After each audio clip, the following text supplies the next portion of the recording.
Okay, now we're going to talk about default arguments. When you write a function in which a parameter almost always gets passed the exact same value, you can save your programming, you can save the caller the effort of constantly specifying that value by using a default argument, a value assigned to a parameter if nothing else is specified. Here's a concrete example. Let's suppose you have a function that sets the graphics display. One of your parameters might be bool full screen, which tells the function to take the game into full screen mode. If by default you always run this game in full screen mode, you could set the default argument for that bool full screen to equal true, so it would by default open up in full screen mode. Let's see how that works in the give me a number program, which asks the user for two different numbers in two different ranges. It uses the same function each time the user is prompted for a number, but each call to the function uses a different number of arguments because this function has a default argument for the lower limit. What this means is that the caller can leave out the argument for the lower limit, and the function will just use that default value automatically. So let's go ahead and see how that works. We've got our new text document, and we'll go ahead and save it.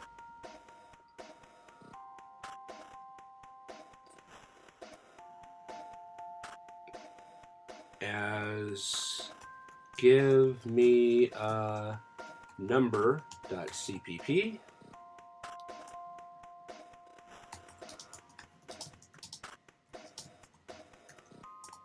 Call it give me a number, demonstrates default function arguments. Okay, we'll include IOStream. We'll also include our string file,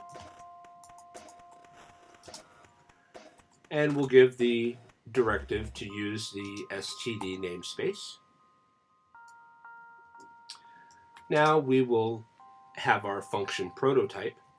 Ask number is an integer, and it has two parameters, int high and int low equals 1. Okay, when I specify int low equals 1, this is giving a default argument. So if the function caller leaves off this second value, it will be assumed to use the default argument of 1. Now let's open our main function.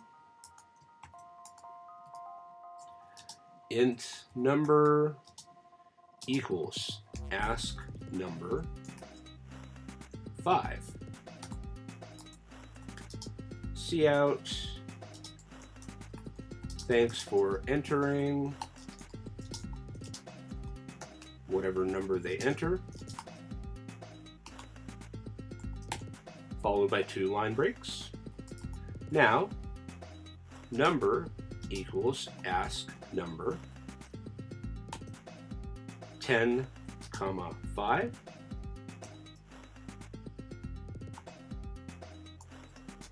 Cout, thanks for entering number.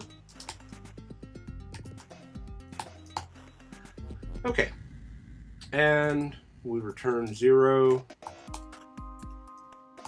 Now we're ready to go ahead and write our function. We have int ask number, which takes the parameters int high and int low.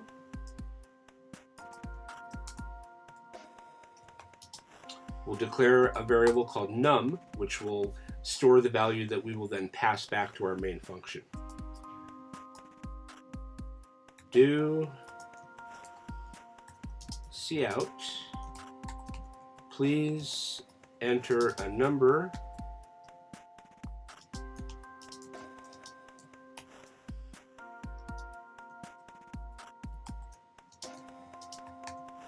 our low value high value.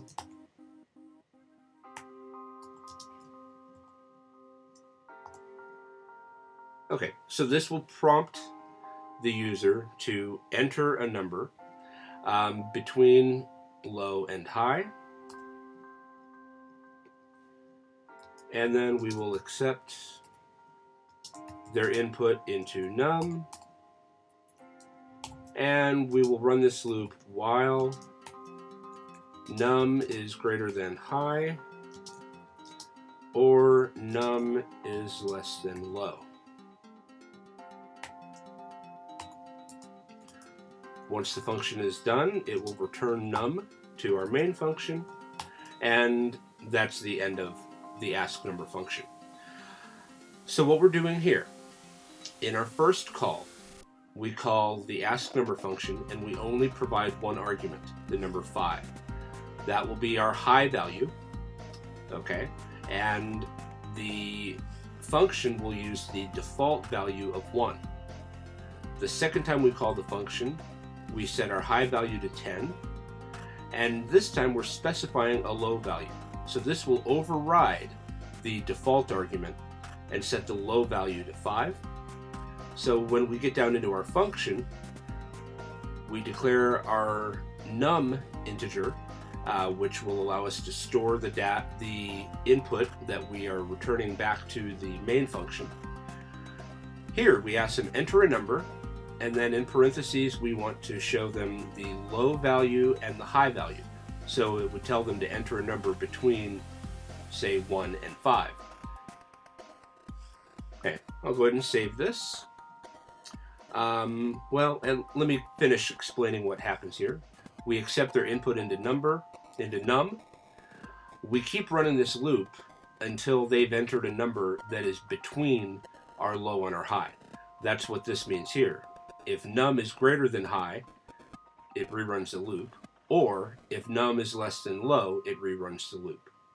Once they enter in a valid number, it will return num to the main function, and that's where we say thanks for entering number, and then we go on to the next function. Okay, so let's go ahead and compile it. G++, give me a number.cpp.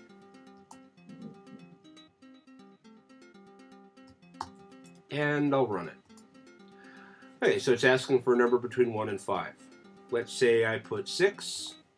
It says, please enter a number 1 to 5. Enter a number 1 to 5. 3. Hey, it says, thanks for entering, and then it shows me the number I picked. Now the second time we run the function, this time it's saying between 5 and 10. If I put 2, it asks me to try again. 3, 4, let's say I put 11. No. So if I put in 10, thanks for entering 10. That's how you use default arguments. These are very useful. Like I said, if you're using the same value just about all the time, or the majority of the time, you can specify the default value. It saves you some programming effort. It also slims down your file size, which can impact the memory usage of your application. If you are constantly sending a value to a function when you could have set it one time, it's better to slim down your code and use that default argument, and then just make the change when you need to. It's easy to do. You can see back in our code here, we override our default value by putting a 5, which overrides the 1 default value. So that's it for default arguments, and hope to see you soon.